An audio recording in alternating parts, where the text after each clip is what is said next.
Are those live rounds?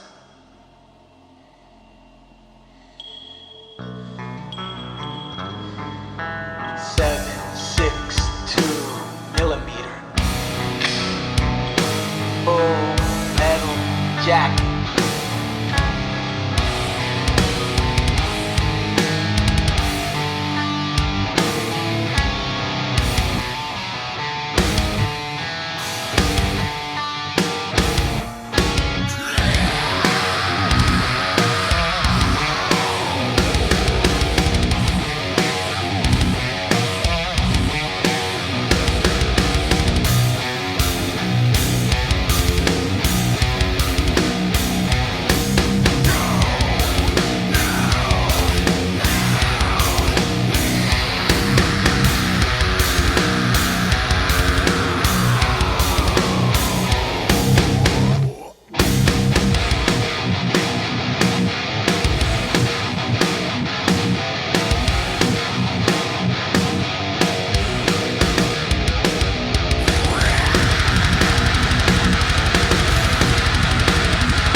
Hey everybody, how's everybody doing?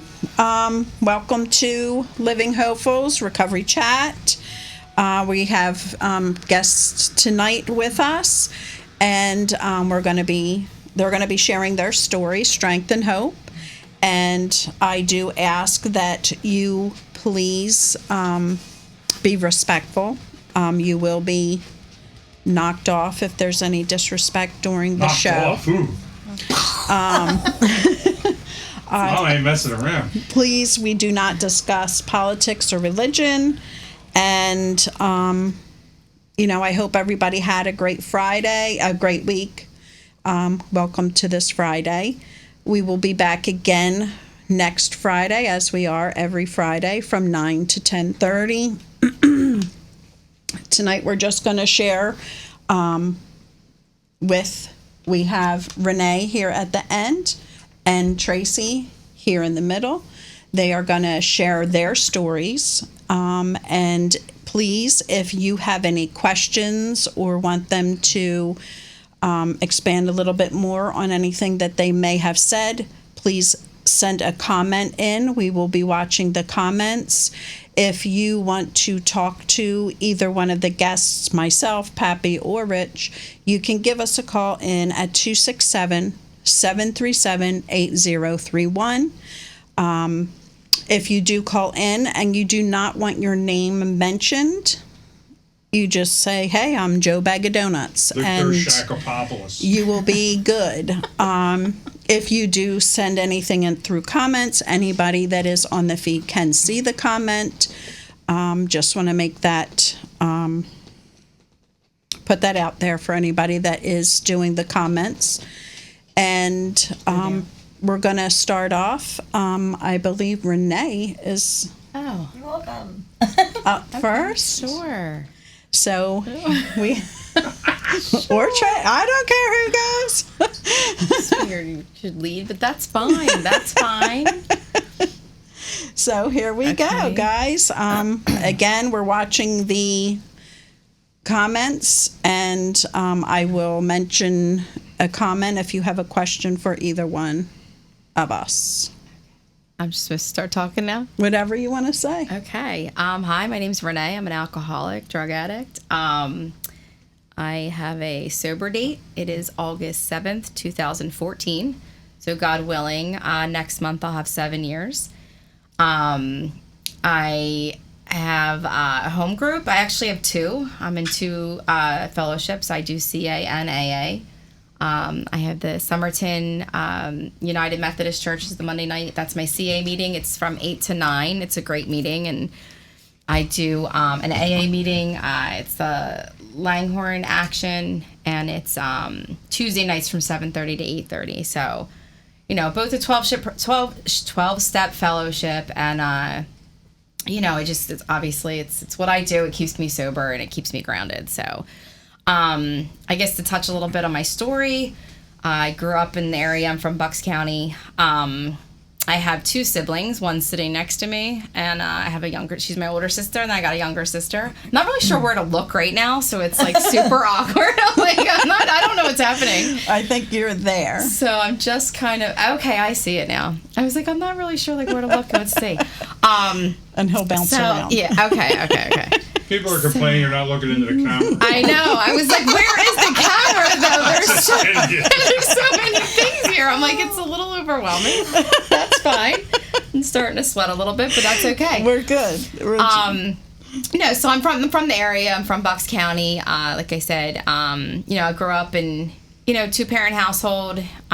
2 of my siblings, one which is in recovery, and the other one is not. So, obviously Tracy and I share a lot in that sense. I was like, I don't know. I guess I was like a normal kid. I don't really remember, being out, I guess on the outs or anything like that. Like I always had, I was always involved in something, but nothing ever made me happy, if that makes sense. I always did an activity, and then I would drop out of it because it was like, oh, I want to do it. I beg to do it. And then I would get bored with it very easily. Always wanting to do something else. And I've always done that. Like from the time I was little and tried Girl Scouts to the time I was in high school and thought I wanted to be a cosmetologist. And I did. I just always was like, I'm going to do it. I'm going to do it. And then I was like, yeah, you know what? It's not really for me. I'm not really into it. And, it wasn't until I guess I was in middle school where, I started, but maybe I guess before that, but with the drugs and stuff, or cigarettes is probably my first go-to. I used to smoke cigarettes and not inhale, and I just, my friends were doing it, and that's Not what we inhale. did. I would puff on it and not inhale, but it was the cool thing to do. And that's kind of where it started. And I put myself around people that liked to do the things that I did, and the people that didn't, I didn't stay friends with them.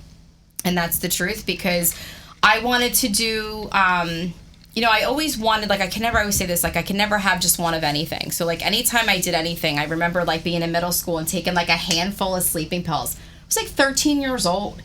Could have just taken one. I take a handful, I don't remember the day, and, I get home and I go to sleep after school and I don't wake up till the next morning. That was how, but that's, the kind of, person that I was. I wouldn't be able to take just one. It was I can't have just one Twizzler. I will eat the whole bag. I mean, ask my kids. I'm no, you can't have any. They're mine. And I'll eat the whole thing, and that's just how I get. And I'm no different with drugs and alcohol. I can't have one drink. I used to drink, and I would drink until I puked, and I didn't understand how not to do that. I just wanted to be able to drink successfully. I would tell everybody I had all intentions of going out that night, and I wasn't going to throw up. I was the liability of the group, and I ended up naked in a shower. And I'm 15 years old at someone's house, and they're trying to get me to get my shit together. I don't want to drop names, but they lived on Brownsville Road. You know what I'm talking about? No. All right, I'll tell you after the show. It's fine. I don't want to I don't know who's listening. I don't know what's happening. I don't want to drop anyone's names, but that's the story. But I was 15 years old, or maybe even 14, and I'm drunk and I'm wasted, and I'm in a shower because I was puking, and they're trying to get me together, and it was that's just how I was. And I always, I was a weekend warrior. I loved the weekend. It would come, and I was where's the party at? What are we doing? Who are we calling? Who's hanging out? Whose house are we going to? Whose liquor cabinet are we raiding? It would be a Tuesday after school, and there was the neighborhood kids, and we would go over there. And all their parents had liquor cabinets, and we were in them, and we would do that on a Tuesday afternoon, or we would get 40s and go to the park and hang out in the woods. And I didn't think there was anything wrong with this. I honestly thought this is what kids my age are doing. Obviously, fast forward, and I learned it wasn't, but whatever.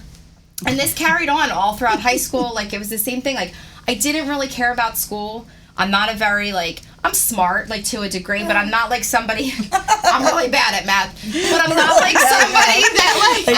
I'm horrible. My 7-year-old tells me I'm bad at math. I'm like, oh, that one stunk. But I'm not somebody that's like. I'm not like overly enthusiastic about learning things, and I'm not really big, right? Arms up. I'm not really big on like Arms up, so big. schoolwork. You got this. Okay. And all that. So I'm very like, I get by with high school by like the skin of my ass. Like I failed subjects and they had me take different programs just to kind of pass and kind of push me through. And I always just wanted to work. I was always about making money. I always had a job. I worked at a lot of hair salons. I got fired from a lot of hair salons because I didn't know how to get up on Saturday mornings. Like, it kind of interfered with my drinking career. And that's just what it was. And so, I did that or whatever. And I was about 19 years old, and my mom was, you got to get a job. You got to get a job. I never had a car. I had, like, countless underages because I didn't know how to run from the police. I couldn't, obviously, like, always getting caught. Like, my license was suspended before I even got my license. Like, it just, carried on for a long time. Right. And so at 19 years old, I got like a real job, like a real deal job with like health insurance and like a 401k. And I ended up keeping that job for a very long time. And it was really funny because my mom forced me to go to the second job interview. And I was so hungover from the night before that I was like not even getting up. And of course she's driving me, and I go in there and I like reek like booze. So I don't know how I got that job. That woman, it was a receptionist job. It wasn't like anything crazy. So I ended up having that job for 9 years. And how I didn't lose it in the time, because when I look back at all the shit I did, like while I was there, Right. it blows my mind. But, I worked there, so I had this job, and I guess about a year or so, like a little over a year later, I got pregnant. And, I was 20 years old, and I was like, I guess I'll have this baby. And my boyfriend at the time, just got out of jail because he went to like jail and then like the rehab. He was, the dealer, and I love to date the dealer. I say that about myself because I like to work, but I like to spend money on what I want to spend it on. And it was nice to get drugs for free if I slept with the drug dealer. So that worked, dating them. Works for me. So I did. I always found myself in a relationship with somebody that was selling drugs or the nitrous tank at the party, whatever it was. I found that to work, and so I did. So we ended up, I get pregnant, and it wasn't like hard to put anything down at that point. I wasn't like addicted physically to anything. Where like I was like having a hard time when I was pregnant, whatever. So I didn't really do anything when I was pregnant. And, I had my daughter, and, like, I guess she was about 8 months old, and we moved into our first apartment. And now here I am, like, my boyfriend and I, like, we move out on our own, we have our own place, and, like, we're the adults now, you know what I mean? Like, we're the grown-ups, and now we can have the parties at our house. And that's, like, what it was. And, it just kind of, like, again, it was still, like, the weekend thing, and then somewhere along the lines, we ended up getting married, and my husband broke his hip, and we were already dabbling like in pills and stuff, like with the Vicodins and Percocets and all that. And I don't think 30s were around just yet, but at least I didn't have any yet. But we started with that, and very fast, very, very fast, our whole like lifestyle changed. You know what I mean? Like that apartment that we lived in for 4 years, right before we moved out, like our door got knocked down, our house got raided, our daughter watched my husband get thrown in, handcuffs, and it was just crazy, like the life that it took on in such a quick time. And we didn't stop there. It didn't stop. Like I didn't stop there, and I continued to get high. And fast forward, maybe a few years or whatever, and I get pregnant again because I don't know, you're not really thinking about, I guess, I don't know, whatever, I ended up pregnant. And I'm like, I don't know what to say there. And this time I couldn't stop. Like, this time I could not stop. Like, I was physically addicted to something.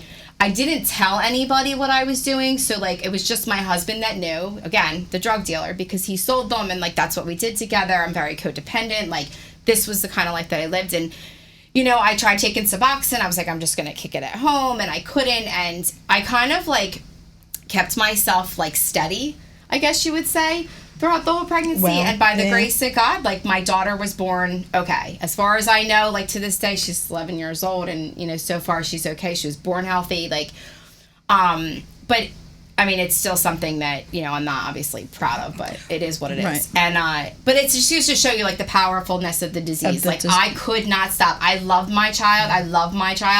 I could not stop. And I didn't know what was going to happen. You know what I mean? Like, I didn't know what the outcome. I'm supposed to look at these guys, right?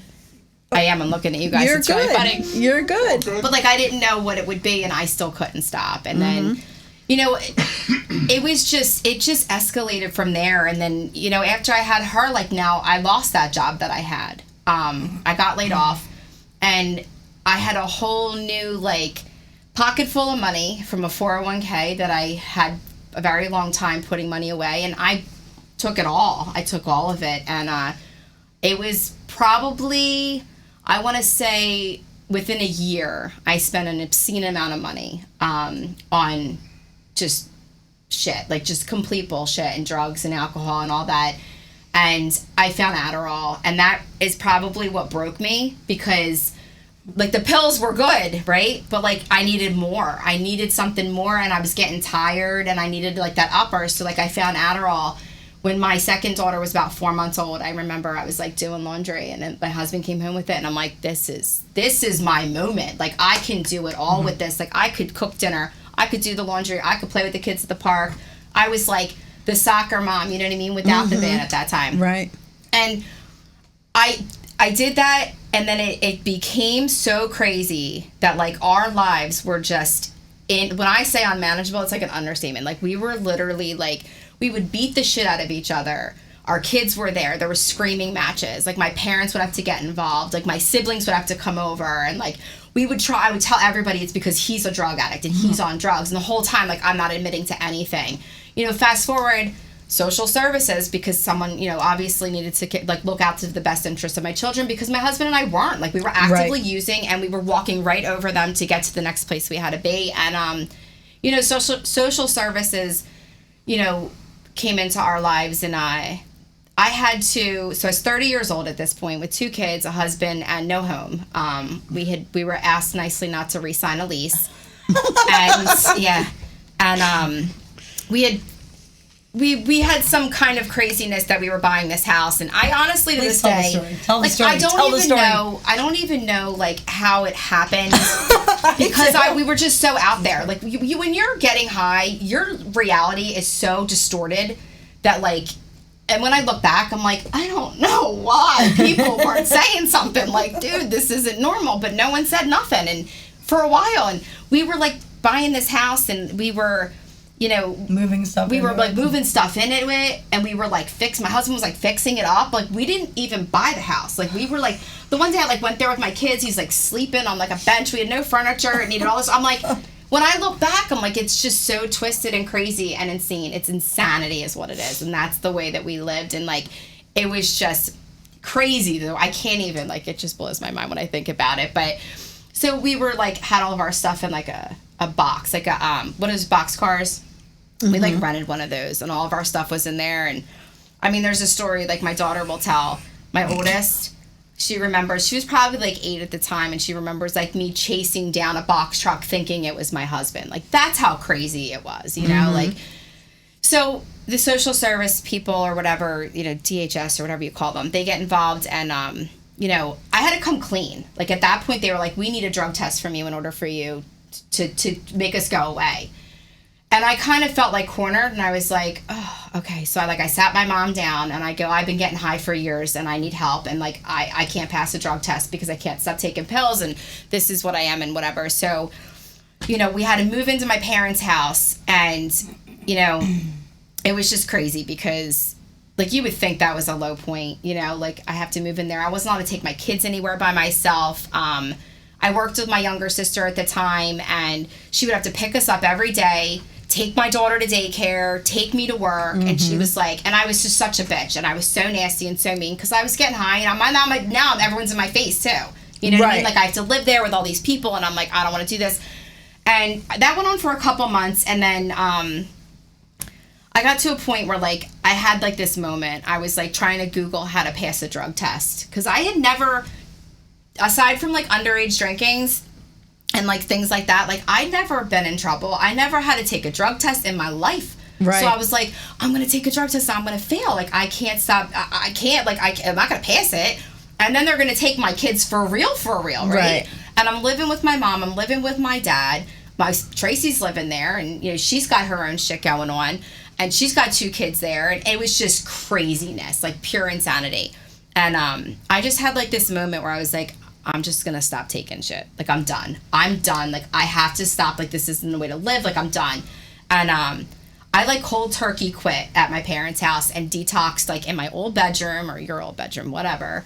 And my husband, you know, he was like, he called me a quitter and he left. He did. He called me a quitter and he walked out the door. I think he like lived in his truck for a couple of days until he went to his mom's house. But I did like and I ended up reaching out to my work at the time where I worked. A lot of people there were in recovery. Like, a lot of people were either, you know, in recovery for a while or sober or worked a program or just didn't drink but didn't work, but whatever. Like, they were familiar with the past and they had a past themselves. So I reached out to them, and a woman in the program who had a long time sober, you know, did what people in AA do and are in recovery. And like, she taught, you know, that's where I had like my first interaction with it. I had some stranger come pick me up and like take me to a meeting. I was like, you don't even know me. Like, it's so weird, but like, that's what we do. And that was like my first introduction into AA. I didn't stay sober, obviously, at that point. I had gone into, you know, I did like the whole 30 days, like, and then I was like, I'll drink. Something bad happened. I didn't have a sponsor. I didn't do any steps. I didn't do any of that stuff. And so I drank. And then I got 60 days, and then I drank. And then I got 90 days. And then I was like, you know what? I don't even think I'm an alcoholic. My problem was with pills. Didn't have a problem with alcohol. All those things when I was a child were because, you know, I was younger, and that's just how I acted, and I could justify it. And my brain tells me everything, you know, that I want to hear. So, you know, I drank, and I drank for about another year and a half. And in that time, you know, my husband went away to rehab. He came back home. You know, we went to counseling. He got some help, and he didn't stay sober. I didn't stay sober. And we kind of fell back into what we were used to.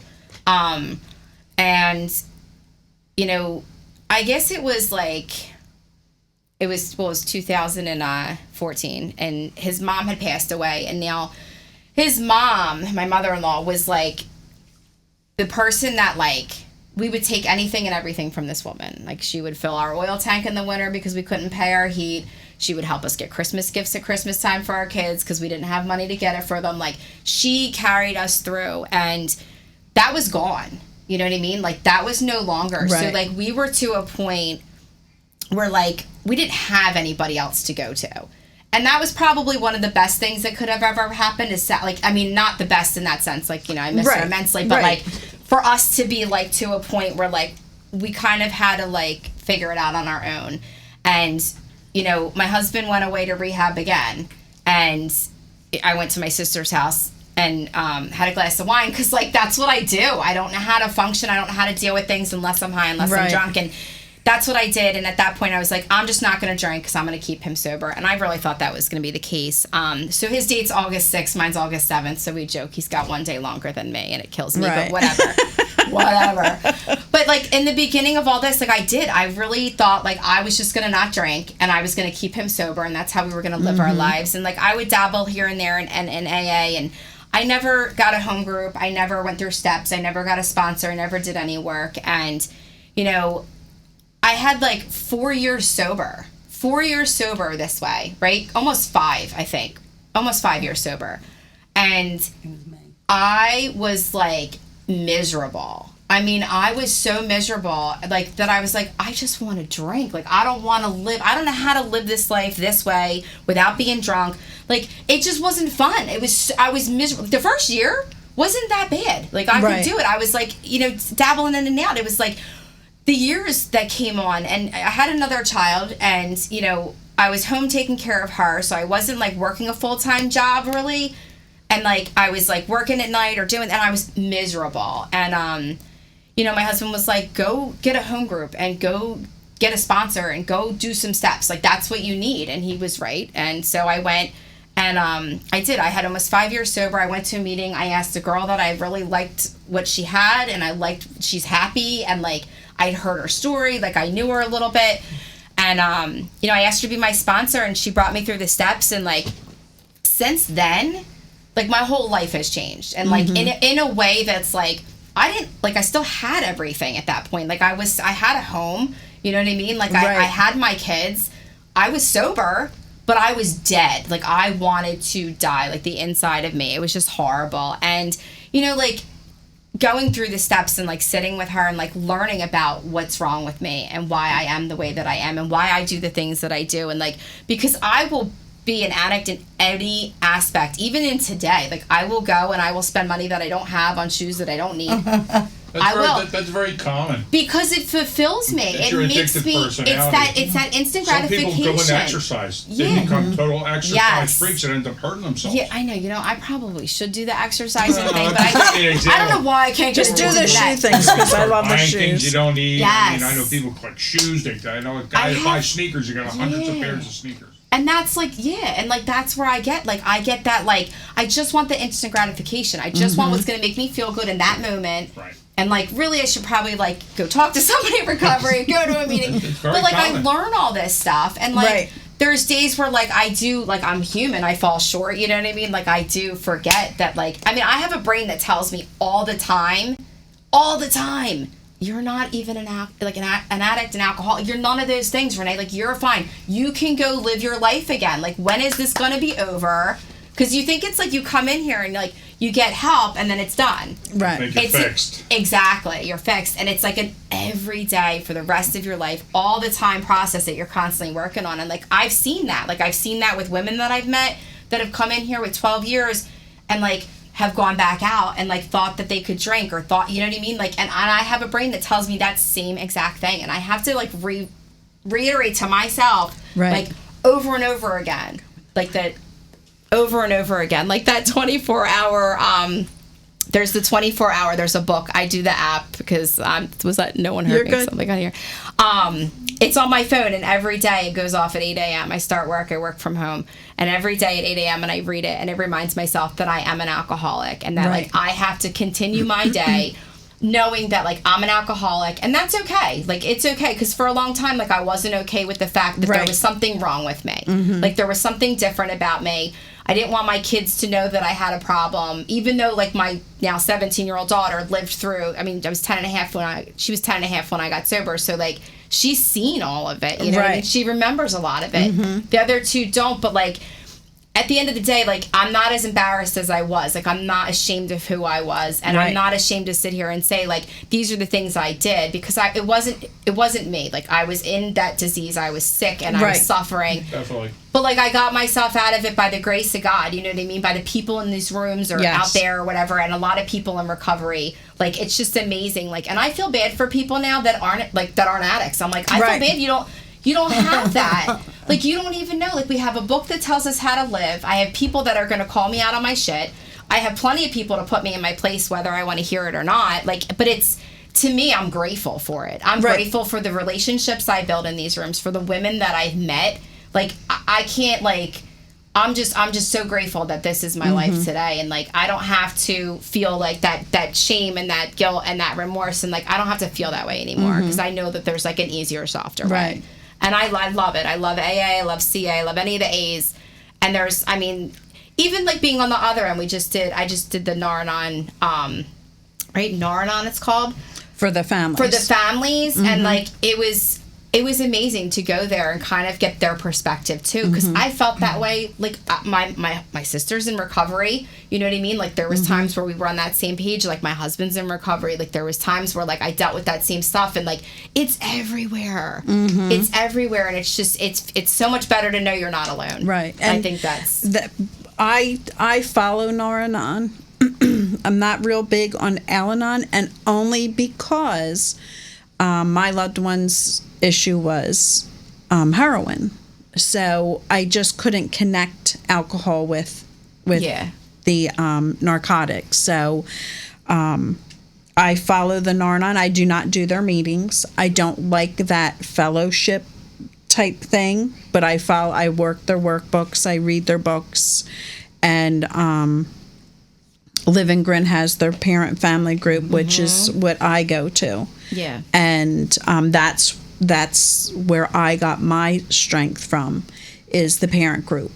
So, but when you're working the Al-Anon and the Nar-Anon, it's a 12-step program. Yeah. Just like you guys, we work the same program. And I always say, if everybody in this world would do a 12-step program, we would not be where we are today. Oh, 100%. Yeah. It's amazing. It's beautiful. And I remember, you know, going through it with my uncle and everything, and just making fun of it. You're like, oh, you know, always making fun of it. And until you have to save somebody because you think you can, that's when you wake up and realize, damn, that shit really works. You know, those slogans are not stupid. Yeah. They really help you get through a day. Just a thought. So yeah, it is. That's my favorite, awesome. the one day at a time. I love when they say, like, because I always say that. I'm like, it didn't matter how much time I had. It didn't matter. Like, I still, like, it was like the person with 2 days could help you. You know what I mean? You knew more than I did anyways. Right. When I came in, I was like, I had no clue. And Right. I always say that. I'm like, it doesn't matter how much time you have. And, one day at a time. mine is nothing changes if nothing changes. Exactly. Because, you know, I actually just said that today. yeah, because you're constantly trying to, okay, well, if I give them the bed, the pillow, the food, the clothes, the sneakers, the PlayStation, then they'll be fine. They'll be good. And then they're not. Yeah. And then it's like, okay, then I'll get them the better PlayStation and the big TV. And then it's like, well, they're not. So, you know, it's hard for the loved ones to understand that we need to step back and start letting consequences hit. Yeah. Because if consequences are not being established, then you're just back to the, you know, same thing over and over. As soon as there's consequences, maybe not as soon as, but like when the consequences get great enough, you know what I mean? Like the pain gets great enough, but we keep giving to that. And that was something I had to learn too. Like, even not to like tell Tracy's story, but like when she got to like her end, like the last run, like we weren't even speaking because I was like, so I just needed to take a step back. I was like, I don't have, like, I was pissed off because I'm like, you see that this works. Like, you see that I'm sober. You see that my husband's sober. Like, you know this works. You've met these people in these rooms. Like, you know that it works and you've been sober before. Right. But she wasn't getting it. You know what I mean? Like, it wasn't, but for me, I'm very controlling. So I'm like, why don't, like, if I could just hold you down and tell you how great life is to live sober, like, you know what I mean? You'll do it. Right. And that's just not how it works. Right. Unfortunately for me. Yes. Or anybody else. It's crazy how that works. It's really crazy. Yeah. But so if anybody has any questions, please, you know, we're here. Feel free to give us a call in at 267-737-8031. Any questions, please feel free to give us a shout. We're going to turn this over now to Tracy, and she's going to share her story. And there you go. It's all yours. Go ahead, Tracy. Take it away. Like, smart enough for this. Can I put this down a little? I don't want to like touch it in case it. You're good. All right. Hi guys, I'm Tracy, and I'm an addict, an alcoholic, and apparently after the discussion we just had, I'm a workaholic too. That's my other addictive, problem. But I have a sober date. It is April 16th, 2017. I always forget which year it is. 2017, doesn't really matter, but I do have a home group. I have a sponsor, and I just, like we were talking about that one day at a time thing, I really, these days, just try to live my life one day at a time, and it took me a really, really, really long time to even understand what that meant. I didn't get it. Always thinking, 3 years in advance, what's going to happen, borrowing trouble. That was, my life. I kind of do that now, and I'll get into that later, but, I'll just start, like Renee, I'm from the area. I grew up in Langhorne, went to Chamonix, and to make, childhood short and sweet, I can tell you this, that I remember feeling very, even though I had a lot of friends and stuff, I always felt not a part of. I hear a lot of people talk about that. I don't know why that was. I have no reason for that. nothing tragic happened to me growing up, except for the shit I did to myself. There's a lot of it, you know what I mean? Talk about consequences. And like, I don't know, like, you know, I played a lot of sports. I was really good in school. Sorry. Sorry. Math was my strong suit. I didn't get that. But that one, sorry. But that's what I did, and that's what I still do today. Is I with things like work and stuff. Like I push myself and I push myself and I push myself to a point. And I did that growing up. Like with softball, like I had to be the best, and like with school, like I had to be the best. I think I had like my first drink when I was like 13. You know, alcohol poisoning by 14, and I just remember, like, I don't remember my first drink. I just remember like from the gate, I was like an alcoholic. Like I would drink alcoholically, and like I didn't drink to just like have fun with everybody. I drank to get like wasted, like blackout drunk. Like, you know, people to like throw me over the shoulder, like liability of the group, and really not fun to take out with your, you know, you don't want to go out and hang out with them. Like that was me from the gate. You know, and I can remember like from a young age too, like I am, let me just stop, and I do want to explain something. So my story does not involve Kensington, and it does not involve jail.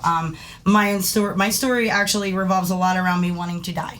I did not like myself from a very young age. I can remember when I was 13, being at the softball field, a place that I loved. My dad was my coach, and telling him that I just wanted to blow my head off like Kurt Cobain did. Aging myself a little bit. But just to give you an idea of like what life, like what my thought process was like at the age of 13 before even having like put a drink or drug in my body. I just had a severe like hatred for myself. No idea why. Just, you know. And it's funny because like my mom, you know, always used to tell me like, oh my God, you're beautiful. I'm like, great. I fucking hate myself. Like it doesn't matter, you know. And like I have to tell, me and Renee talk about this a lot because I know for me, my son, like I have, you know, I worry about him, and no matter how many times I tell him he's great and he's wonderful and this and that, like if he doesn't believe that about himself, like it doesn't fucking matter. And that's exactly what I went through, you know what I mean? Everybody tells you all these great and wonderful things, but if like you don't believe that shit about yourself, like all bets are off. But yeah, like I, you know, I like I said, like 13 was my first drink, smoking pot. I remember my friend was like, oh, do you want to come over and smoke? And like I thought she meant cigarettes. It's like not what she meant. It was like an old wooden bowl. It was so weird. I was like, I don't even know. And then like I didn't know if I was like high the first time. It was the weirdest thing because like they're like, oh, you don't get high the first time. Like I was eating everything. So I'm pretty confident like I got high. You know what I mean? And like, but like, and that wasn't like really my thing, like the pot. Like I'm not really into like the downer stuff. But, like, you know, for me, like, it was just from the gate. Like, I mean, alcohol poisoning at 14, and, like, things just went like that. And, like, you know, I get into high school, and I meet, like, the love of my life. I have a lot of those in my life. From, like, a very young age, I'm extremely codependent, and I need somebody else to validate me. I didn't realize this at the time, clearly. But, like, conversations, again, me and Renee have a lot, are, like, about our teenage kids. And, like, I remember, like, so I met this guy who happens to be my ex now, divorced ex. So you can imagine how long that went on.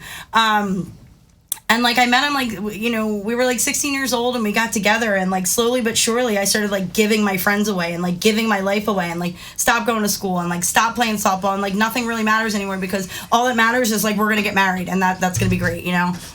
And I remember, like, I was very much against, like, hard drugs and stuff at first, and, you know, I, like, tried to break up with him a few times, and, like, whatever, like, that obviously didn't happen, and I got to a point where it was, like, if you can't beat him, join him, and the first time I did cocaine was, like, an aha moment for me, and, they talk about, like, the phenomenon of craving, and I remember, like, the first time, like, the pit of my stomach and, like, the way I felt, and I was, like, I don't know why, but I need more of it, it's, like, great, you know, I know now.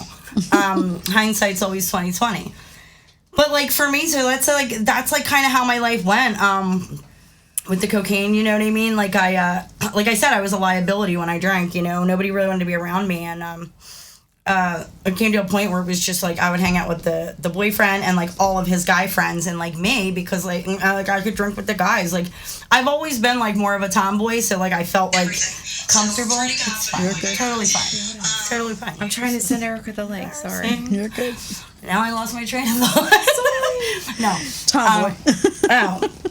No, but anyway, so like, you know, life just went like that. I drank a lot. I tried to drink everybody under the table. Cocaine came in, and it made it very easy to continue drinking and party days and days and days in a row. You know what I mean? Like, by the time I was 18, ecstasy came into the picture, and like, you know, life went on like that. And I had no real goals or aspirations. It was kind of like just get messed up on the weekends. I mean, I remember that it was like, for me, like, Friday would come and I would literally make myself sick thinking about how much fun I was going to have. Like, I would literally puke right out front of my house before somebody would pick me up. Erica's here. Yeah. Because I was like so excited about it. But yeah, like, and I like had no idea. I mean, I've been to, you know, young, being in a few treatment centers or, okay, nut huts, really. I don't like it wasn't really a treatment center, it was a nut hut. They send you there when you like to hurt yourself. And like for me, like I said, from a very young age, like I wanted to die. I did not want to live. And like, oh, the irony. I'm going to forever say that.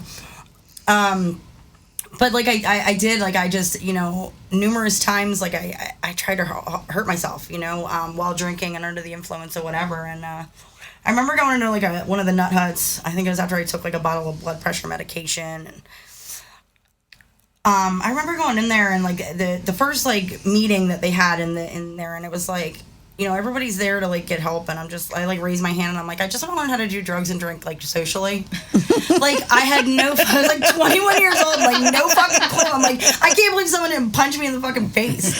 I knowing what I know now, like I would have punched somebody in the fucking face. But so like as you can see, clearly I was like not done yet. And like, you know, so like, you know, with the boyfriend who's like still in the picture on and off at this point, he's not really wanting, and I don't blame him at the time. Like I was a train wreck, right? But I kept getting back with him, and again, because I'm codependent, I need somebody to validate me because I don't feel good about myself, so I need somebody else to fill that void, right? Along with the drugs and alcohol, because I can't, you know, it's got to be everything. And like, I remember I got pregnant with my son. I was like 24 years old. And like I should explain too, like I don't know about anybody else, but like I'm a pretty damn selfish person. When I'm getting high, I don't care about you. I don't care about like my parents, my sisters. I don't care about anybody, especially not the kid that I'm growing in my stomach. I don't care.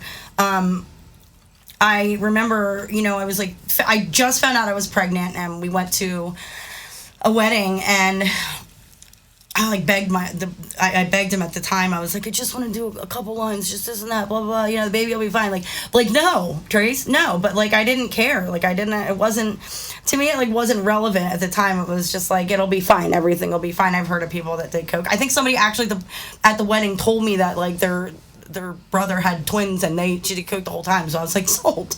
You know what I mean? Like, you'll co-sign my bullshit all the way to the bank. Sweet. So I did, you know, and luckily after him, like after with Joey, when I was pregnant with him, I was able to stay sober through most of it. I did that night, and then I didn't really do anything else. I mean, I had a beer or two here and there, but nothing like crazy. This was before opiates came into my life, and right before. And you know, for me too, like I thought that like I would have the baby and like the white picket fence would just like magically appear, and like life was gonna be good, and we would have like this happy family. And like, needless to say, like that's not what happened. Like, I should explain that the ex is definitely an addict himself. Not really my place to say that, but whatever, I did. But so he was, you know, off to the races, and I remember. Right after I had my son, like 3 days after I had my son, somebody had given me a Percocet. When you don't breastfeed, your boobs tend to hurt a lot. So, sorry guys. Oh my goodness. I know, it's like rough. I mean, I bring it up because like some people can relate, boobs? You know what I mean? Yeah. Exactly.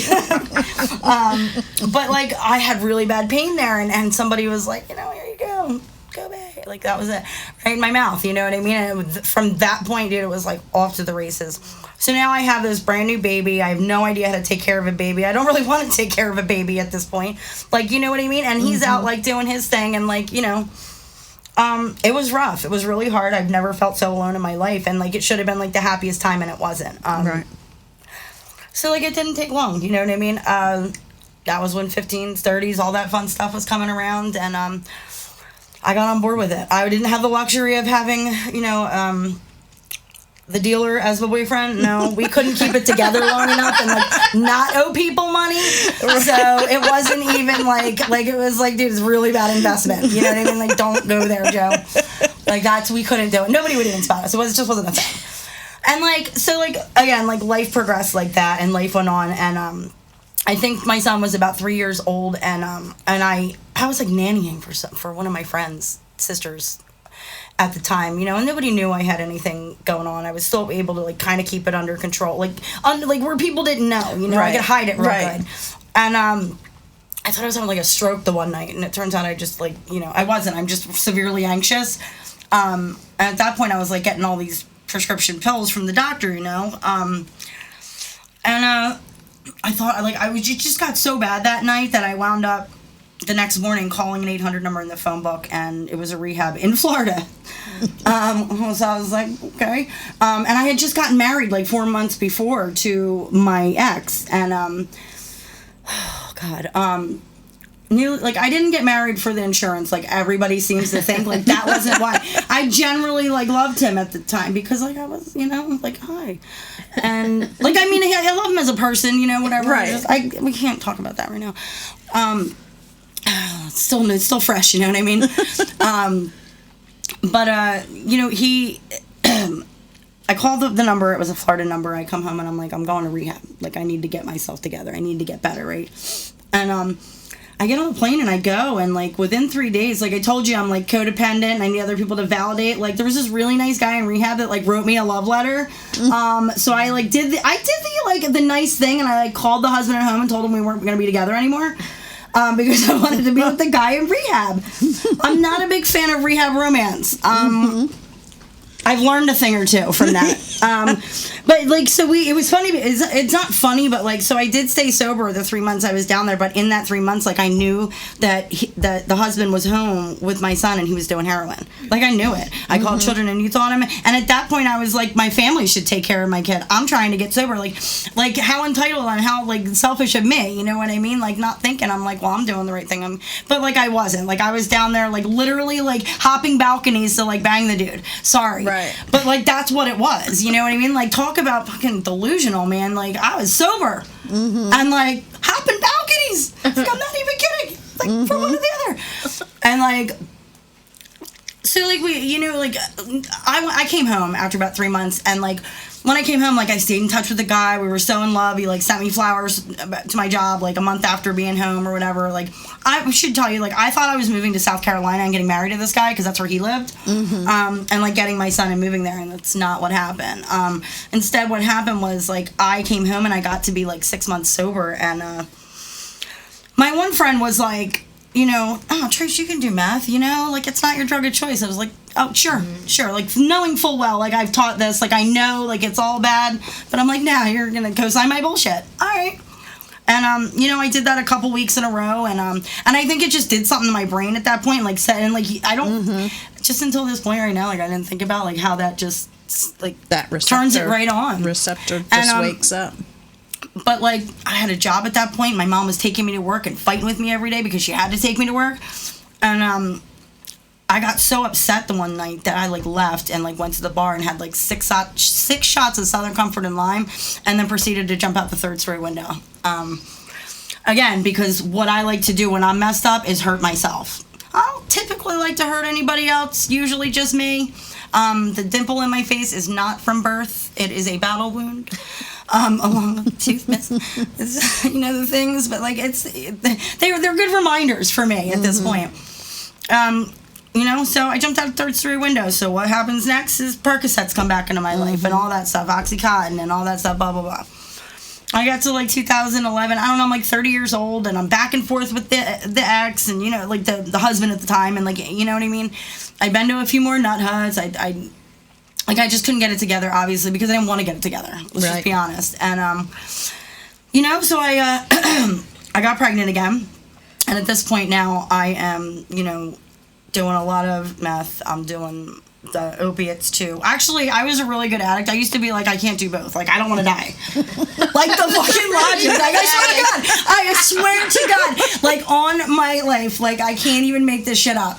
I wouldn't mix them. Okay, it was like, we're doing meth at night. You do the opiates in the morning. Like, that was my. It was like Pythagorean's theorem. You know what I mean? Like, that's what it was for me, for my my drug addicted self. And I don't know, like, I don't, like, my mind was just crazy, and, in the meantime, like, I should say, like, I'm not street smart, like, at all, and, like, nobody tells you, or me, that you don't sell drugs to people you don't know, so I wound up catching a felony, and they didn't put me in jail because it was my first offense, because, like, let's be honest, go big or go home. I mean, if I'm gonna do it, you may as well do it right?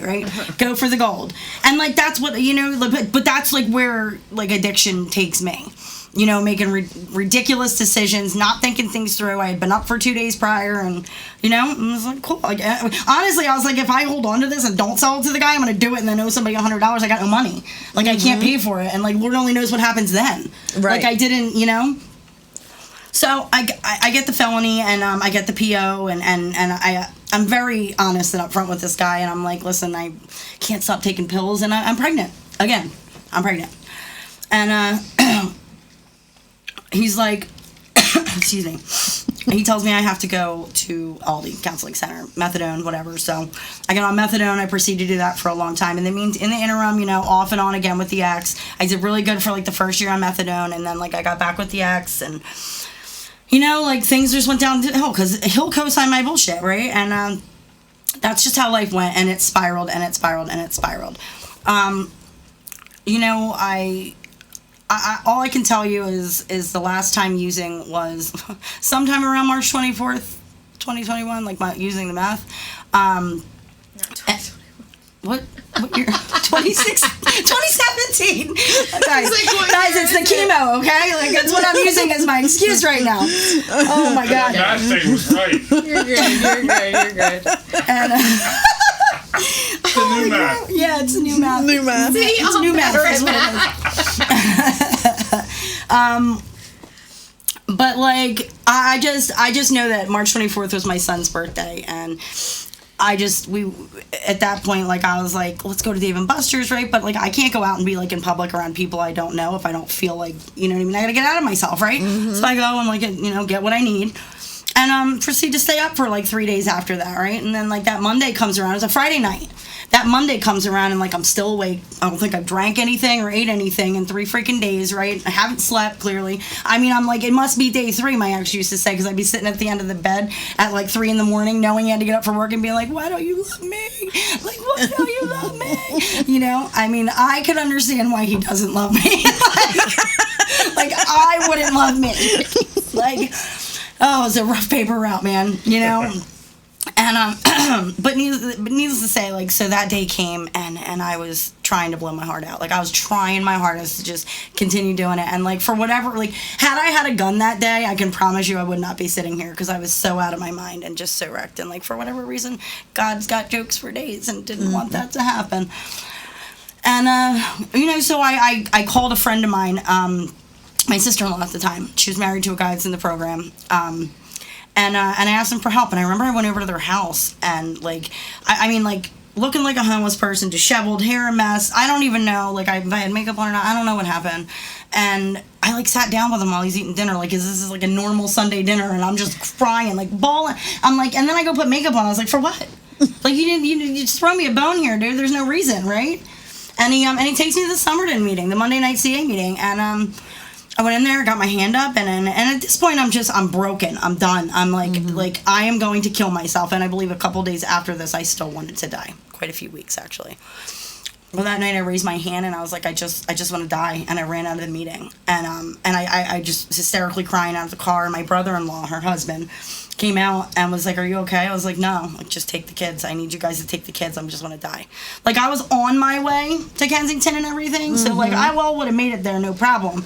Right. For whatever reason, something stopped me, and instead I waited a couple days. You know, you ever come down off that meth bender? It's pretty rough with your brain. You know what I mean? Like, it's a horrible feeling, and I would not wish that on my worst enemy. I called my sisters, and I hadn't been talking to them for a while, and like my mom was on the phone with me. She's like, and I couldn't muster up enough to ask for the help. You know, Right. She had to say to me, "Do you want me to take the kids?" And like Joe was on his way to jail, like he was going to jail like the next day, and I'm like, I need you to, like take the kids, right? So like I'm done at this point, like. And then, like, I proceeded to start, and I went to a nut hut because, they got to stable you on your meds first before they decide to, like, take you off meds. And I was still on methadone at that point. So, like, I had to spend, like, 8 days in Fairmount, leave there and come home and stay on the methadone. The psychiatrist would not take me off methadone because, again, stabilize you on the meds you're on, and then, and exactly. And then, So wean. I had to go home and then call every day to try to get a bed somewhere. At that point, like, it was so hard to find a bed, and I didn't want to be that person, and I was at the point where I was like contemplating, like, I wanted to write notes to everybody and just fucking end it, but like I couldn't do it. I had no gun, and I was like not gonna hang myself. Let's be honest, I'm not doing that. Like, I want it easy and pain, you know what I mean? Like, just Right. in and out, done. Yes. And that's not what happened. And I went to Altoona, would not recommend for treatment. And I only say would not recommend because it's like in the sticks, and I'm not used to living in the sticks. It was like different for me. No I need a equestrian Wawa. riding. No, thank you. Hard No pass. yoga. No cucumber peels. No. But it was, I only had 8 days. And for anybody that's ever had to get off methadone, 8 days is not nearly enough time, right? So I spent the 8 days, and they brought me back up here to Today Incorporated. And like I will say, like at the beginning of this, like I was very judgmental and very entitled and very they put me in a place now where I told you, like, I haven't been to jail, and they put me in this farmhouse, right, with women that they all like came from jail, and like I at the time was better than. Like, I didn't, you know what I mean? Like, I thought I was better than. Like, boy, did I learn. You know what I mean? But fear still, like, ran my life at that point, and like I did what I knew how to do, and I called my parents the next day and was like, you need to come get me. That was it, I took my own will back, so I found out later. The only smart thing I did that night was I called another friend that was in the program, because like I had people that were, actively like in sobriety, and she said, you're going to do 90 meetings in 90 days, you're going to get a Hummer, you're going to get a sponsor, blah, blah, and I was like, aye, Captain. Like, at that point, it was like, shit or get off the pot. Like, what do you do, right? Which way am I going? Because, like, I'm done. Like, I'm done making everybody, you know what I mean? Like, manipulating and, like, just being a shitty person. And, like, that's what I felt like, a fucking horrible person. Horrible parent, horrible mother. And, like, again, selfish to the core when I'm using. I don't care. I don't care. I will step over you to get what the fuck I need. Right. And, like, sorry, I told you, it's really bad mouth. You're good. Our church group is okay with you. Get that holy water out. Son. Jesus Christ. We're good. Well, anyway, so that was the beginning of my journey, and I came back, and I started going to meetings, and I was still going through withdrawal so badly, but I tried to go to a meeting every night. I started at Living Green PHP, and then I did the IOP, and then I did the GOP. I would suggest doing all of them because they keep reiterating this stuff to you so that you remember it, because our brains are so fucking damaged from when you come in, yes, that it's hard to remember. I still don't remember things. The doctor said it'll be a little while. $5 a night. Yeah, right, exactly. See, I'll give it to you, too. That's what I do. You didn't buy that, I did. That's my sure. I'm like, but that's like, you know what I mean? Like, there's a reason for it all, and I did. I got the sponsor. I got the home group, the same place I've been since day one. Summerton is my home group, and it always will be. And I met these amazing women, and I my life got better little by little. I'm not saying it's amazing, my life. I'm not even financially stable, but you know what? I'm sober, and that's really all that matters. Right. I hadn't been employable for years. I mean, I literally just looked at my Social Security income statement, and I was like, damn. I'm gonna have to work for a while before I can actually get not $100 work a anymore. month. Yeah, it's not much. It's it's unacceptable, to be honest. It's totally unacceptable. And but I got to 9 months, and somebody helped me, somebody in the program helped me get a job, which I still have today, and they actually want me there. I'm on just, you know what, I can't say it. I don't think it's probably not wise. And they call me every day. They talk to me all the time. I mean, I'm not even supposed to be working right now, and they call me. but like I'm needed. I was Right. never never needed. People were like, "You just get the fuck out." Like, you know what I mean? Right. Like, go. And how can you put a price on that? You know what can't. I'm saying? You can't, man. That's like just that feeling of being worth, Yes. worth again. I mean, You cannot Yes. put a price on like, that. you get to that point in your life, they always say you get sick and tired of being sick and tired, Yeah. and that's when you have that aha moment. Go, man, I'm just tired of this shit. Something's got to change, Yep. and only you could come to that. Yep. Nobody That's can tell you to do it or point you. All we can do is be there for you when you get to that point, and we just hope you live to get to that point. That's the scary part. Exactly. And Larry, he's awesome. He went through Live and Grin as well. He's also in recovery. He's awesome. He's always here every Friday night, and he has a solution for your job. A curse jar. Cursing jar. You'll, A cursing jar. You'll not- you'll never have the word anymore. I I'm love sorry, Larry. Larry. I apologize. Larry's awesome. I love Larry. He's that's awesome. And Eric, he's funny. He wanted to know, is she saying nut hut? Correct. Yes. Christina mentioned Yes. yes. She's been to them too. She knows. That's what She she said. knows. Me and her have enough Nut Hut socks to claw off. That's so true. Funny for it's just such a dated statement. I'm not going to use it. No. The dream team. That's what we call it. The dream team. Yeah. Showing your age, guys. But I mean, just so basically, like I said, like life got better. It progressively got better, and here's the game changer, right? We'll call it what it is. But like in 2019, I got diagnosed with stage 2 breast cancer, hormone positive, and there's a reason I say that.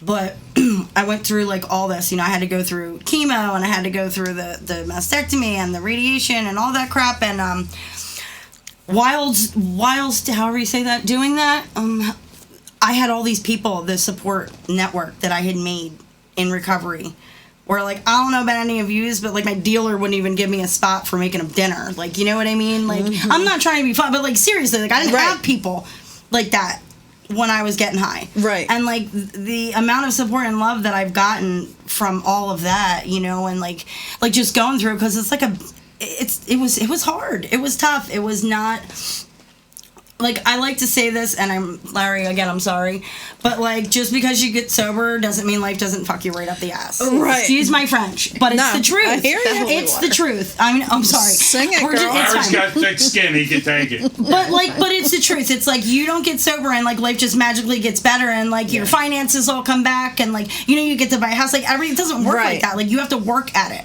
Right. Like I try to instill that in my kids, like to this day, and because it's like important, and like I don't know, like I went through all that, and it was tough, and I started coming out of everything, and I was in the middle of radiation last summer, and found more lumps, and they're like, now it's stage 3 and it's triple negative. Triple negative isn't curable, and no, and I will say this, like at no point throughout this whole thing, and I don't know if it was because of God, I don't know if it's because of support, I didn't want to get high over any of it. None of it. Mm-hmm. Everything, like with all of that, like I was able to keep That's my amazing. head.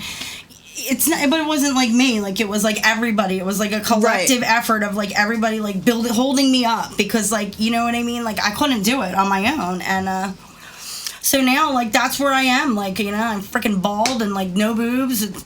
Weird boobs. I don't even know what it's like. They're not even actual boobs. I'm sorry guys, but like I need you to feel like where I'm at right now. Back to the boobs. Yeah, Back but, to like, the boobs. But like so like I'm still like currently going through treatment, and like last week, it's another, every time I go in there it's like another shitty outcome, and they found like another little lump right here, and I'm like, for the love of everything holy, like, so now I don't know where I'm at, and I don't know what the next step is going to be, and that's like, for me, like, I'm not going to sit here and tell you like that I don't have shitty days, because like God knows that I do. God knows everybody does, and again, just because you get sober doesn't mean you're not going to have shitty days. It's how you deal with those shitty days. Right. Last Wednesday was it last Wednesday or the week before? The first day that I wanted to drink. And when I say drink, I mean snort meth. So I was trying to keep it light, but that's the truth of the matter. Mm-hmm. That's what I wanted to do. I did not, like, I just wanted to run. But instead of running, I played the tape through. I called my sponsor, who told me to call my support network. And then like I went out to eat and like I don't think I went to a meeting that night, but like I talked to people and like I did Right. what was taught to me and like I prayed on it. Mm-hmm. That's my biggest thing right now is like I don't have control over what the outcome's going to be. Like, it's a Right. scary thought. Yeah. I might die soon. I mean, I don't think God's going to let go because I'm pretty freaking comical, so you're welcome. but, like, I Honestly, I think a little pee came out. She's like, I think that will happen to me. See, I told you that we have fun here too. Yes. I mean, it doesn't have to be all doom and gloom. Right.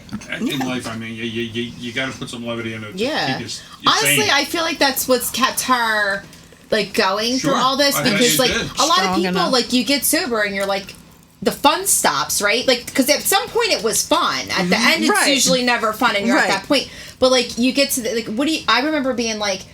I remember when I was like, I don't know how I'm gonna. My younger sister, wasn't married yet, and I was like, how am I supposed to go to her wedding and not drink? Like it was so foreign to Right. me. And I'll tell you, like I celebrated a year at her bachelorette party, and I didn't have any drink, and I had the best time. I may have drank too many monsters, but like Right. I had a really good time, and like you learn in this program, like Absolutely. you learn how to have fun. Like we've done so many sober events, like even on Sunday, like at Cork Creek, Right. it was 1,000,000 degrees out, but I'm like, I wanted to do something with my kids. My friend was there with the booth, and I'm like, let's just go up and like, you know, I bring my kids to weird shit like that, and they're like, what are you doing? And I'm like, it's fun for like, you know what I mean? They end up making friends, and then Sure. we have friends that are now their friends, and like it ends up becoming like this way of life that's just like exactly how it was. It's supposed to be. That's the other time. Me and Lori aren't in recovery, and we don't make pretend that we are. yeah. But we have more friends in recovery than we do friends not, and we have more fun with our recovery friends because we're always at an event, and like it taught us to realize you can have fun without alcohol. Yes. Right. Yeah. Because like that's the first thing you think, oh, wedding, oh, the bar. But it's so and foreign. You forget about all the other good Yeah. Right. shit you can do. Yeah. Right. But it's so Agreed. foreign to Agreed. somebody like I wouldn't be able to go to a concert and not get drunk. Like that's like I'm Right. like what I don't understand. I've gone to multiple concerts in sobriety and I've had a great time and I've enjoyed it. I brought my kids with me to one and they're like, "What's that smell?" Like, don't worry about it. It's fine. We're gonna be fine, guys. Don't worry about You it. gotta get to There's that a skunk. point because you, Yeah. you equate that with your actions. Yeah. Right. You know what I mean? Like I tell a story all the time. Like when we quit smoking, I hate to feel like a broken record, but we didn't smoke for this time for like 10 years. And she said, "Why are you going to light a fire outside?" Well, we'll go sit outside by the fire in the mountain. I went to look for my cigarettes. I haven't had smoked in 10 years, but for us to go outside and light a fire in the mountain house, my brain takes over, and you just equate things without even realizing. I go, Yeah. oh my God, you can't believe I was just looking for my friggin' cigarettes. 'Cause they go I do hand that in a hand, lot. Yeah. I do that a lot. It's just weird. I mean, the brain's powerful, man. It is. It really is. Yeah. Very. Especially with opiates, the way they hijack the brain, it's Yeah. incredible. Yeah. I mean, people don't realize. I mean, it's a choice at the very first point, but some people, man, it's off to the races the first time you try opiates. Yeah. I mean, Yes. and, There's like a switch that goes off. Sure. Like when you put that opiate, like you said, like when you were doing it, and it was like That your receptor brain- just the opens some receptors people up. get go, that like, you prescription after switch. oral surgery and all, and they're Yeah. fine. They don't even Yeah. take them all. Yeah. Some people on like the third day, like, hey, you know, this feels really good. I mean, it's not bad. Next thing you I know, remember- the prescription's not lasting. Right. Yeah. I remember like when I first started taking Vicodin, again, like I always throw up. I would like throw up and I was like, I don't even like these. Like they make me sick.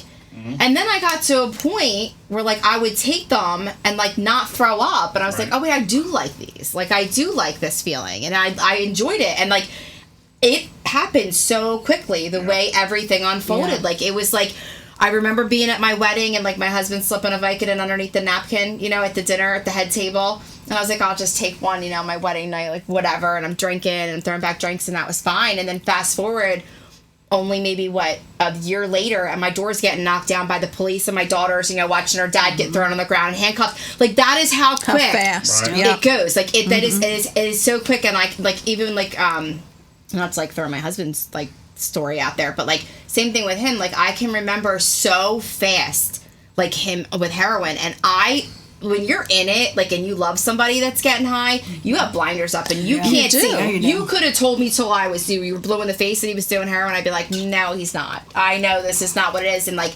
but it was so Right. crazy how fast it went down. Like I was like, this is like my daughter found it on him, and I'm like, oh my God, he's doing heroin. Like, but it was so foreign to me. Like, it was just insane. Like, I was at a we got high lecture together. once where a professor told us, when you take heroin, the first time you take it, you stand a 50% chance of becoming addicted to it. Yeah. There's no other drug like that. He said if you go on to try it a second time, it goes up to a 75% chance of addiction. That's how opiates attack the brain. I mean, there's no other drug that takes you over that quick. No. Yeah. And know there's what I mean? kids so young coming in the rooms that are like Right. already, they're 17, And people 18, don't realize 19 opiates are the years same as old. heroin. They are heroin. It's Yeah. just one's made in a lab and one's made in That's the like jungle even somewhere. worse. Who knows where? But it all comes from the same precursors. Opiate. Right. Yep. And Yeah. I remember going out, I used to go out with Angels in Motion, and we would hand out the bags Blessing of bags. food, the blessing bags. Oh, yeah. And, we would talk to people and try and, just friend them and push them towards recovery. We wouldn't make them go or anything, but just get to friend them and talk to them each week that we would go out. And I remember seeing this guy. He was in his, he must have been a lawyer, a doctor, or something. He's in the Italian, shirt and the tie and the pants and the shoes, like dressed to kill. But his tie's undone, and his shirt's undone, and his shirt's untucked. And you go the next week and he's still, so he's like the weekender. And within a month, he was like, "Do you have a clean shirt?" Like Yeah. that. I was just like, to see that progress Yeah. in How just fast it goes, yeah. a month. In a month, to see him like, I'm sure he was a 6-figure That's another person. thing, too. Like, it doesn't discriminate against No. anybody or anything. I An mean, equal opportunity Yeah. destroyer, man. Yes. that's probably the scariest thing ever. But Yeah, to see him, and he's making big money. He's Yeah. all dressed, tailored, I'm sure. And then to come up, do you have a T-shirt, a clean shirt? yeah. Do you have a drink? And that's where it takes you. Like, that is literally where it takes you. Like, and it's like Tracy always says, like, because Kensington isn't a part of my story. I didn't end up living in Kensington or whatever. And, like, but it's still, like, you brought me to that same point, like that low point, Yeah. that point where, But you like, still experience the same experiences. 'Cause that's Exactly. in your story. Like, And but it's the same with different. them, like you Yeah. said, like the kids didn't even matter to you at that point. No. And that's not your fault. Because what opiates do, they stop your brain from producing the chemicals that you need to feel guilt, empathy, and all that. You're just not capable of that. Like, no, and you we just had feel a- nothing. Somebody told us one time, I don't know what she is, a counselor or something. It's like when we see a puppy, you go, or a baby, You don't have that in you. Yeah. Like, yeah, it's a nice dog, it's a nice dog. But you don't have that, thing. Yeah. Because you're not capable of producing that emotion at Right. that time. And it takes a long time for the brain to get back on track to start producing that serotonin and Yep. all those different chemicals. And just like you, like growing up, you didn't have that feeling inside Yeah. of you.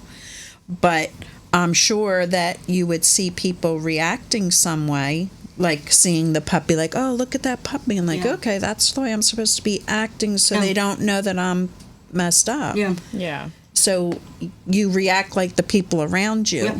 while inside's eating you up because Yeah. And put on a mask.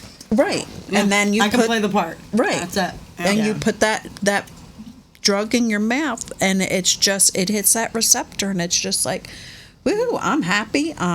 This is awesome, and you do it again. You do it again until there's no Yeah, until turning it's no back. fun anymore. And they say, I mean, there's there's no no way fun out, no and you're more. chained and shackled. You know what I Right. mean? And that's what. Right. When you get deep into the throes of your addiction, there's no fun no more. You're doing drugs to feel well. Right. You're not doing it It was feel just to high or maintain. excited. Like, for me, it was like to maintain. Like, I was like, I Exactly. can't be sick. Like, I have to get to work, and I have to do this, and I have to do that. And I didn't want anybody to know. Well, so many addicts just skate along. I mean, nobody Yeah. knows you're high until one, you didn't do enough. Because now you're in withdrawal, you feel like shit. Yeah. And two, if you do too much, And you then become you're overdosing. overdosing, Overdosing yeah. means you did more than your body can assimilate. Yeah. You're flat face on the ground. You can overdose on any kind of Right. medication. Yeah. If you've taken more than your body can assimilate, then that's the only time we notice when you're high. Right. Or when you're I don't know, but when When you Adderall didn't came do into my enough. life, it was a whole nother. Everyone's like, something's wrong with her, because like I I mean, it does something to your brain, obviously, when you take a medication that you don't need and you Right. abuse it the way that I would abuse it. I would like clean the same spot on the floor, and there was, like I said, it was just nothing but chaos and constant like turmoil. All those in my great home. organizational skills Yeah. went right down the tube after Right. a while. You I know? labeled Even everything. alcoholics. I labeled They everything. do. That's crazy. Yeah. Even And then also take a little drink during the day to get Yeah. them through.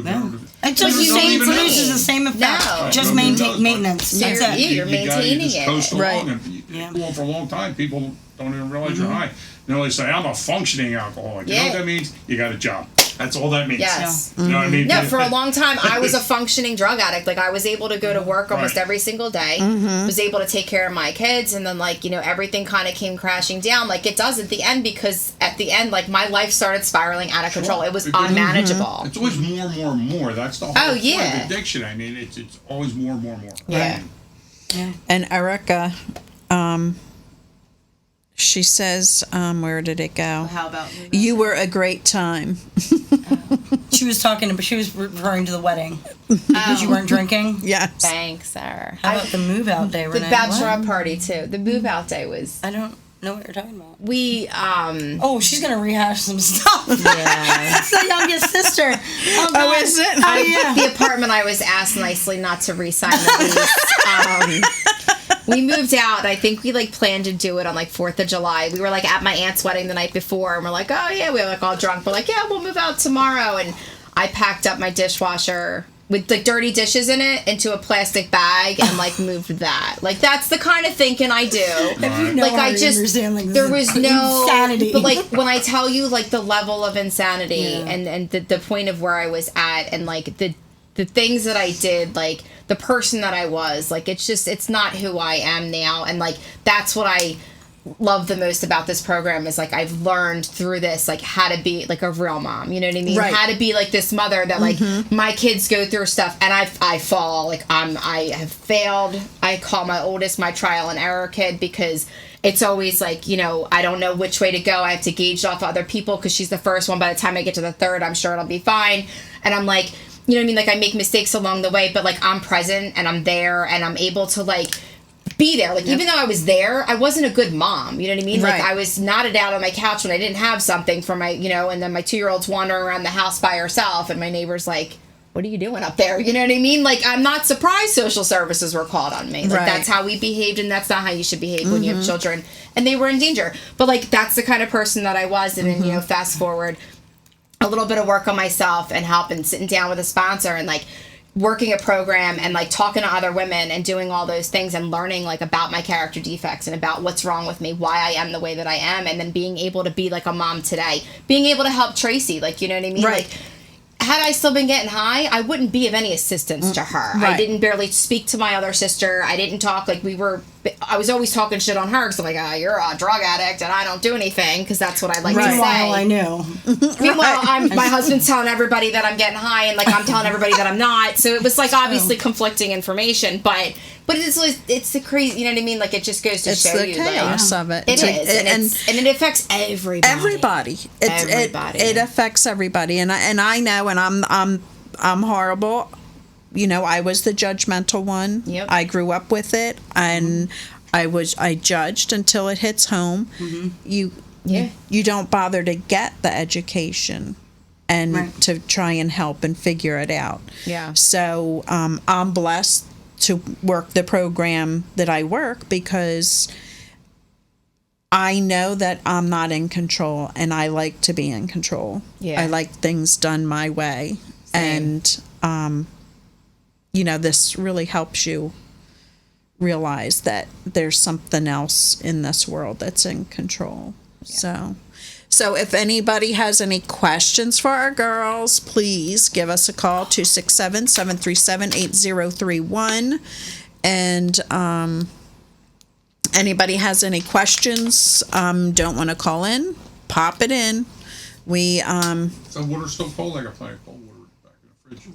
Sure. Fine, yes, I appreciate that. Try to take care of our guests. and Eric says when the receptors quit, you can't do shit. So I Keep read that. trying. Only answer is dying. Yep. Eric is awesome. I was telling you about the other show. He's from the other show. Okay. He came Hi, over. Eric. He calls me Ma. Aw. not your choice, accept. Yeah.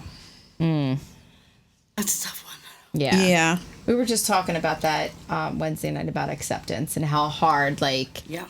acceptance is in this program. Like, it was something I struggled with in the beginning because I didn't want to accept the fact that Right. I was an alcoholic or a drug addict. You know what I mean? It was easy for me to accept the fact that everybody else around me was, but I wasn't like that, the judgmental piece. And, like, that was a really hard one for me. And to accept people for the way that they are and, like, the control factor, like, I think you should live this way. I think you should do these things. And it wasn't until I kind of realized, like, who am I to say how you should live your life? Like, who the hell am I? You know what I mean? Right. Like, that's not right. And only Right. God can tell and, you know, be the one in control. And, like, Exactly. you have to take that step back. And, like, I failed quite often with my husband. I'm like, you need to go to more meetings. Like, you're irritable, you're discontent. Like, let me work your program. And it's hard because, like, we're both in recovery. So, like, it's hard in that sense. But, like, I have to learn how to, like, let him do his thing. You know what I mean? Like, and I Right. can't control that. So, like, he has to know, like, when he needs to go to a meeting, like, that's him. I can't. But he does it to me, too. Like, we'll both go back and forth. And, like, and then we get to the point where, like, we know, like, you can't, Yeah. you know what I mean? Like, it's not. Yeah. And that when we're going through our program as well as family members, Yeah. you know, all you're hearing is you have to go to meetings, you have to get a sponsor, you have to get the numbers. They have to, but you're not allowed to tell them. And that was so hard. Like, shouldn't you be at a meeting? Shouldn't you? Yeah. And then it was hard too because when they were in that process and it was a meeting, meeting, Balance there's like of everything. you have no life at, you know, in the Yeah. beginning of that. Like, can't we just go to the movies? Like, let's just go to the movies. That's probably and one of the hardest things I feel like for the not person in recovery. Is that how I want to word the that? normie. The normie, if you want to call them, because they're like, when are you done? Like, I have a best friend. I've been friends with her since I was 12 years old. She's like my best friend, maid of honor, my wedding. Like, our kids are good friends. Like, we've been friends for years, and she just doesn't understand it. And I could sit there, like, there's are a you meme. fixed now? When are you going to be done yeah, with like, all that? when are And you that's- done? And it That's was, why we do what we do. Yeah. To form family members Yeah. and to educate them because Yes. there's not enough help for family members. There's a lot of help for addicts and all. Yeah. But the families left behind, and and they it's don't understand. it's like a whole family affair when you Sure. have somebody actively using it. Is Yeah. like it They don't- affects everybody. Everybody. Sure, and they don't understand the clinical end of addiction. They just No. it's you're never cured. You just managed, you know, and it's hard for them to understand it. Yeah. Just like you were saying earlier about having a drink at the wedding, even though that alcohol really wasn't your drug of choice. You know, you're in the opiates, and family members will do that. Well, he's just having a drink. He never had a problem with alcohol. Yeah. He had a problem with the pills. Yep. You know, they're at a wedding, and he'll be fine. No, you won't.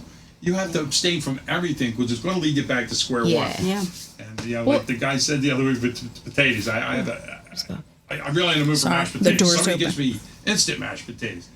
Well, they're okay, but that isn't what I was looking for. So I'm Yeah. really going to be looking for them Yep. those potatoes. They'll get me over the hump for right now, but it's going to lead me right back to where I started. Yeah. Every And that's time. the thing that, like, I think people don't understand too. Like, even with like NACAA, like it's a 12-step fellowship. Yeah. It's all based, like, AA is just in the bottle. It's all the same stuff, though. You know what I mean? And like, Right. a lot of people, like the normies, if you want to call them that.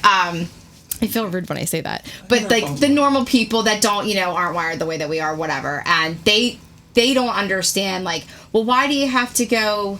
You know, like, why can't you, like, oh, I didn't know, like, what was their drug of choice? And I'm like, but doesn't matter. Like, and I always Right. try to explain it. I'm like, Right. doesn't matter if they did pills or heroin or Adderall Right. or methadone, whatever it was, crack, cocaine, It's a substance. alcohol. It's a substance. It's a mind-altering substance. Yes.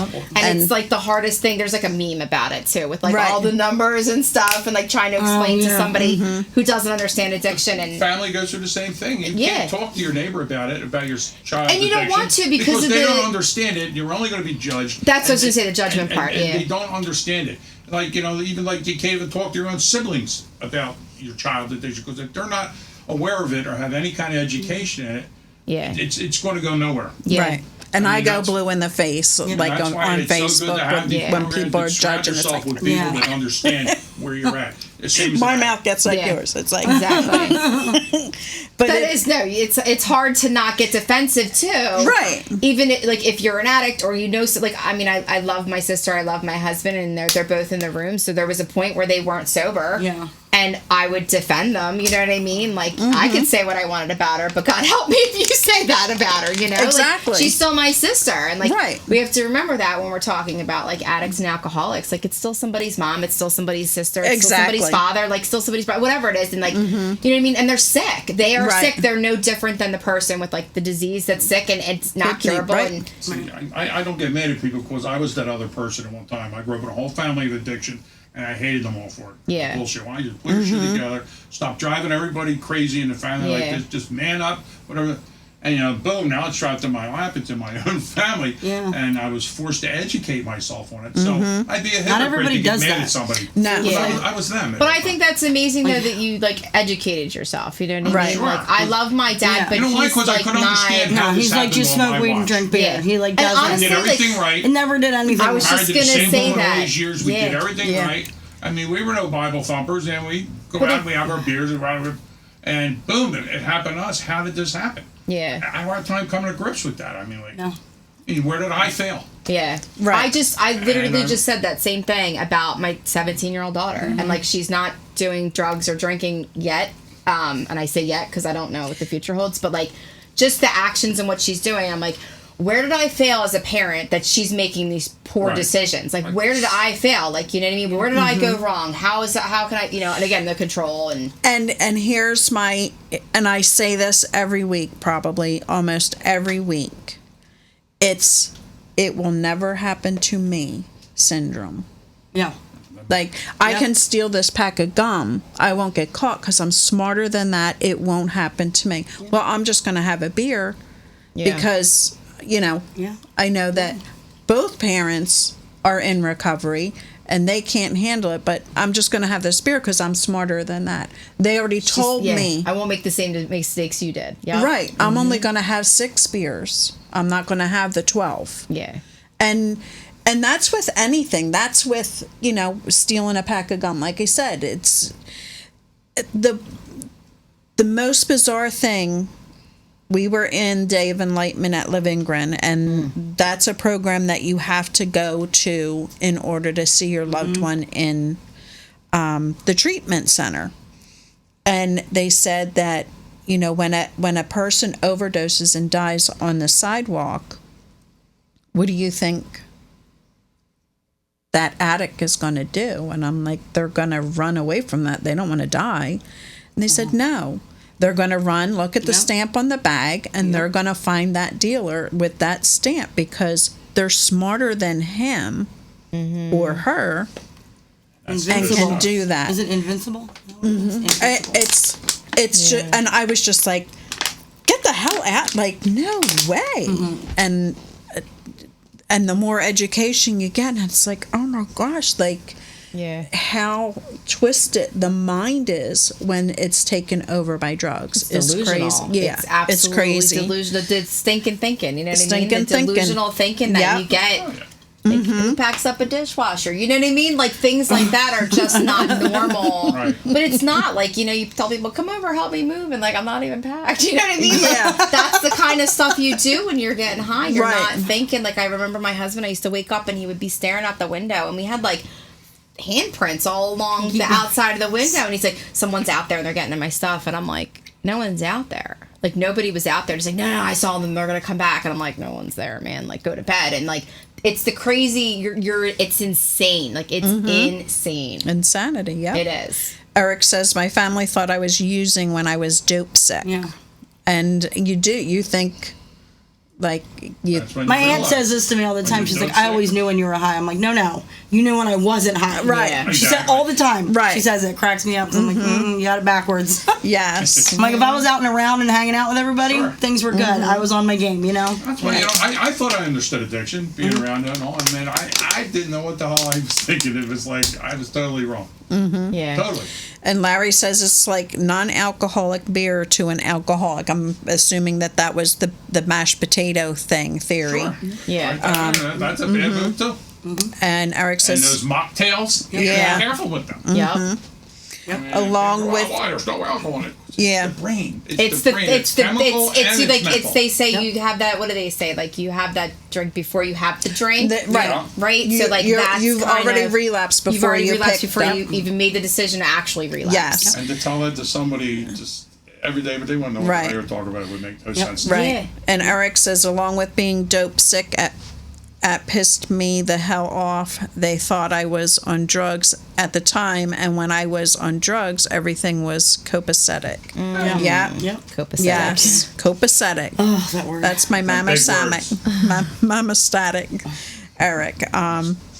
So I just want to thank Renee and Tracy for coming out You tonight. guys are definitely a great Yes, guests. I hope you are that- great, truthful. Thanks for having us. And I a hope lot of you awesome want to stuff come like back that. again. Yeah, and this is just keep us amazing. updated. Yeah. And You want to see karaoke or something? just- Maybe you might want to practice. I know. Only if I get to Is do there a I Will day? Survive. Yeah. yes, That's really my.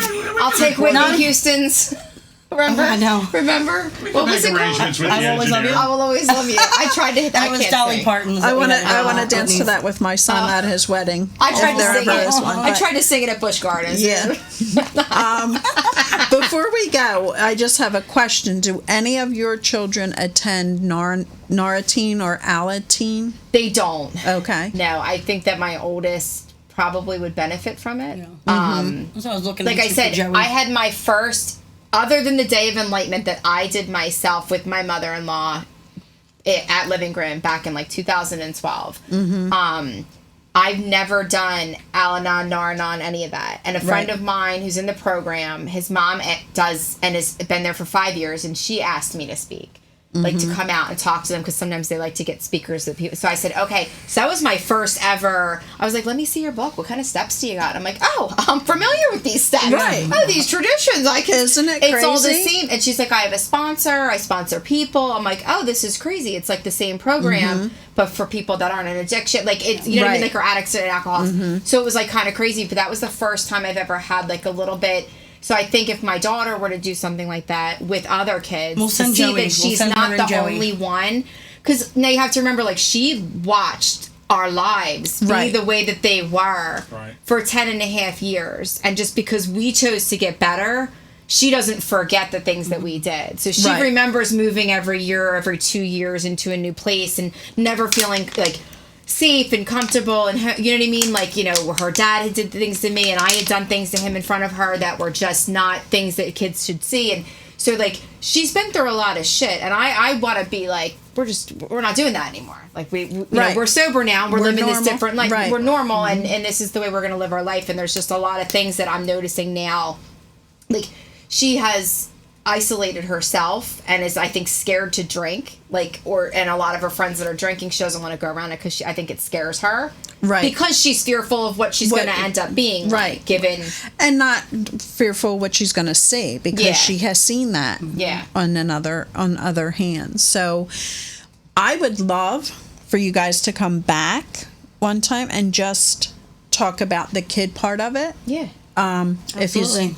If you I could don't go on mind. for days about Yeah. that. Okay. I mean, Yeah. her son's 15, It's a struggle. so it's the same. It's a struggle. And you His see dad's it, still like actively using stuff. Yeah, like and like, It's- well, like even for her son too, like, you know, he was the He's same just- age, 10 or 11. He How old he when was you got 11 sober? when I got Yeah. sober, and you know, I just recently took him to therapy, and the therapist had to like remind me that like just because you got sober, like he's used to life a He's whole different way, seen and you the not shit. caring and you doing whatever, like Right. you know what I mean, and he's seen things, and you know, and then all of a sudden now he's got to do a complete 180 because you got sober. No. Yeah. You Like, know, there's and rules and and you gotta it's do like his every schoolwork. day it's a struggle with him, and I'm trying to teach him like, you know, Sure, life's like, not always I easy. see crazy shit growing up. I'm like, I just kind of put it out of my head and don't think about it. But like, I can sit here and think, I can think of some crazy shit that I witnessed in my family. Yeah. My mother and father beating the shit out of each other in the living room, and crazy shit like that. I mean, I get going on, but you know, like I just you kind of just blank it out and just go on. But it's there, you know. And it's harder when you're younger. Right. You know, Yeah. as I'm older now, it's easier to deal with. Like, I feel like when you're younger, you feel like you're the only person. Yeah. You're the only person and you that's ever just dealt act with like it that, didn't or has happen, ever. but you never talk about it. Yeah, Right. and that's the thing too. Like, you don't want to talk about it. So Joey, like, her Joey son holds feels everything in. everything He doesn't in. say anything, and Right. then I was you like know, that. like I mean, I never talked to my parents about the shit I All right, guys. We are going to say good night. Happy Friday, guys. See you next week. We will be here. I'm not sure if I have a speaker next week, but we will be here either way.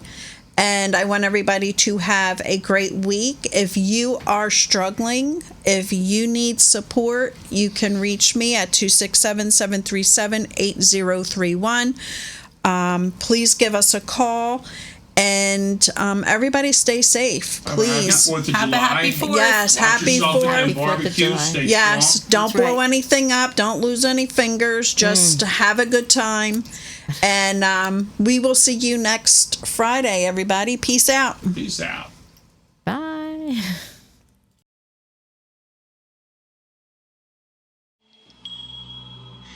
Are those live rounds?